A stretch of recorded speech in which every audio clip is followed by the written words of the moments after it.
Hello folks, this is Jeff Sentell and thanks for checking in on our DawgNation weekly Gimme 5 video question.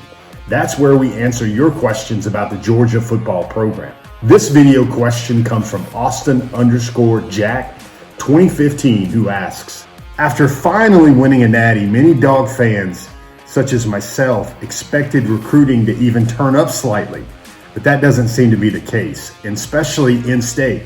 What might be the cause? NIL, just getting out recruited? Well, Austin, first of all, I certainly understand the question.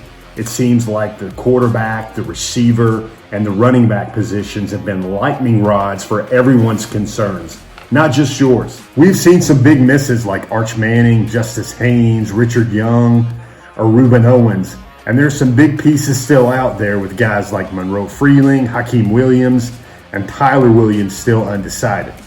That said, I don't see the Dawgs getting out recruited, even with a heavy slant towards the out-of-state recruit. The Dawgs are opting back to their pre-COVID days of going for the national recruits. They got 5 commits from Florida and 7 commits from SEC territory, along with pledges from Massachusetts, Nevada, Virginia, North Carolina, Pennsylvania, and Virginia. I feel like I got to make the contention that the national championship is doing exactly what it was supposed to do on the recruiting trail in 2022. The Bulldogs won a national title led by a historic once-in-a-decade at least type defense. There were 15 NFL draft picks and 5 first-rounders. Well, those 5 first-round picks were all on the defensive side of the ball. So now let's take a look at what's taking place in recruiting. Georgia has 4 commits among the nation's top 50 overall prospects, and they're all on the defensive side of the ball. No other school in the country even has 2. No other school is recruiting defensively like that.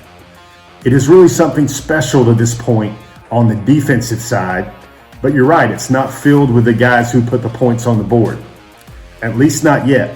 All right, guys, and lastly, let's take a look at this. 7 out of the top 10 draft picks in the 2022 NFL draft for Georgia, they were on the defensive side of the ball. Now let's look at the 2023 recruiting class. 7 out of the top 10 commits in the class, those are also on the defensive side of the ball.